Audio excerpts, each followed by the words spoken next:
महाभारत के ऐसे रहस्य जो शायद ही आपने सुने होंगे। महाभारत ग्रंथ की रचना महर्षि वेदव्यास ने की थी, लेकिन इसका लेखन भगवान श्री गणेश ने किया था। कहा जाता है कि महाभारत में 18 संख्या बहुत महत्वपूर्ण है। महाभारत की पुस्तक में 18 अध्याय हैं। गीता में भी 18 अध्याय हैं। कृष्ण जी ने अर्जुन को 18 दिन तक ज्ञान दिया था। महाभारत में 18 अक्षौहिणी सेना थी, जिसमें से 11 अक्षौहिणी सेना कौरवों के पास और 7 अक्षौहिणी सेना पांडवों के पास थी। एक अक्षौहिणी सेना में लगभग 21,870 रथ, 21,870 हाथी, 65,610 घुड़सवार और 1,09,350 पैदल सैनिक होते थे।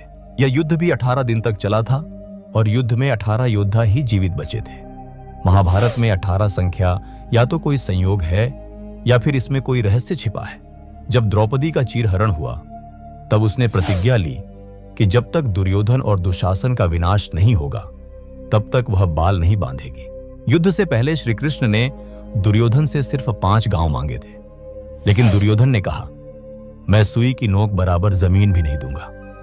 कहते हैं कि महाभारत युद्ध के प्रारंभ होने के प्रथम दिन श्री कृष्ण ने दोनों सेनाओं के बीच खड़े होकर अर्जुन को गीता का ज्ञान दिया था।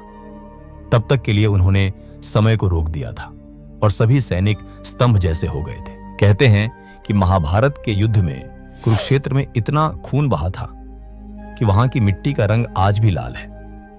युद्ध के अंत के बाद कहते हैं कि युधिष्ठिर की आज्ञा से कुरुक्षेत्र की भूमि को जला दिया गया था ताकि किसी भी योद्धा का शव न बचे। महाभारत में विदुर यमराज के अवतार थे। ये धर्मशास्त्र और अर्थशास्त्र के महान ज्ञाता थे। ऋषि मंदव्य के श्राप की वजह से उन्हें मनुष्य योनि में जन्म लेना पड़ा था।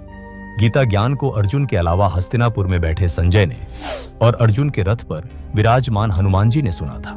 कर्ण को नहीं पता था कि वो कुंती का बेटा है। कर्ण पूरी जिंदगी पांडवों से युद्ध करता रहा, जबकि वो अर्जुन का बड़ा भाई था।